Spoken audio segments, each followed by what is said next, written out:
Thank you, Mrs. Murata. Recently, I was invited to give a speech at People Report's conference, which is held in Dallas, Texas. People Report is an organization that helps restaurants improve, become more profitable, and create a better employee's experience. One of the ways they improve the employee's experience is through philanthropy. And you all know that I love philanthropy. But we'll talk about that a bit later.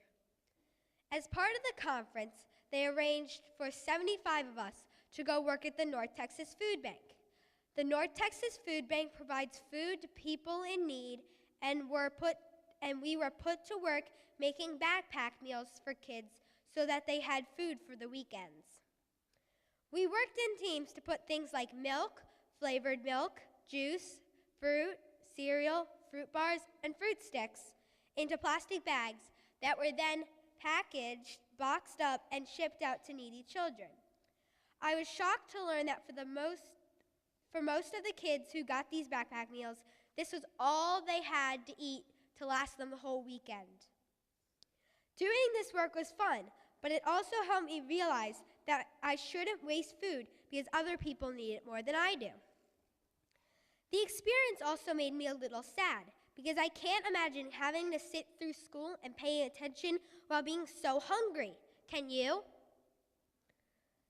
The president of the North Texas Food Bank told us a story about one girl who was eating her crayon wrapper because she had nothing to eat, and about a boy who stuffed his pockets with spaghetti at lunch and his teacher was about to throw it out, but he said, "No, this is my meal for tonight."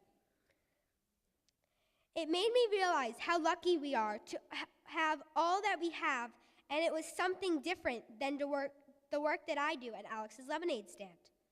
The best part of all was that by working as a team, we were able to make 35,567 meals in just 2 hours.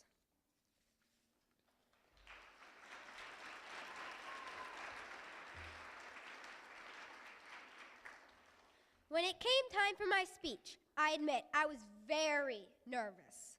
I had to stand up on stage in front of 350 restaurant executives, which is much more intimidating than standing up here in front of you guys, my Montgomery School friends. I was introduced by the president of Denny's Restaurants, and he was so cool. He wrote me a poem to express how proud he was of what I was doing for Alex's Lemonade. As I walked up on stage, everyone stood up and gave me a standing ovation, which was 1 out of 3, which made me laugh and helped me relax. My entry and exiting song was Roar by Katy Perry, which is one of my favorite songs. The purpose of my speech was twofold. First, to let the audience know about Alex's Lemonade, and second, to encourage each person to pick a charity of their choice to support. I guess I got my message across because as I left the stage, this guy named Steven from Australia shook my hand and then told me it was a $1,000 handshake. And that was just the starting of my raising over $5,000 in 2 hours that day. At one point, people were just throwing money at me, and which was a little confusing and overwhelming, but pretty darn cool. These donations brought me to an 8-year total of over $130,000. In closing, I found giving my speech to be very rewarding, not only because I raised a lot of money for Alex's, but also because I was able to overcome my fear of speaking in front of a large group of adults. Next time I give a speech like that, I'm going to think of Alex Scott's favorite saying, "When life gives you lemons, make lemonade." And I think this will help me not be as nervous. Thank you and have a great day.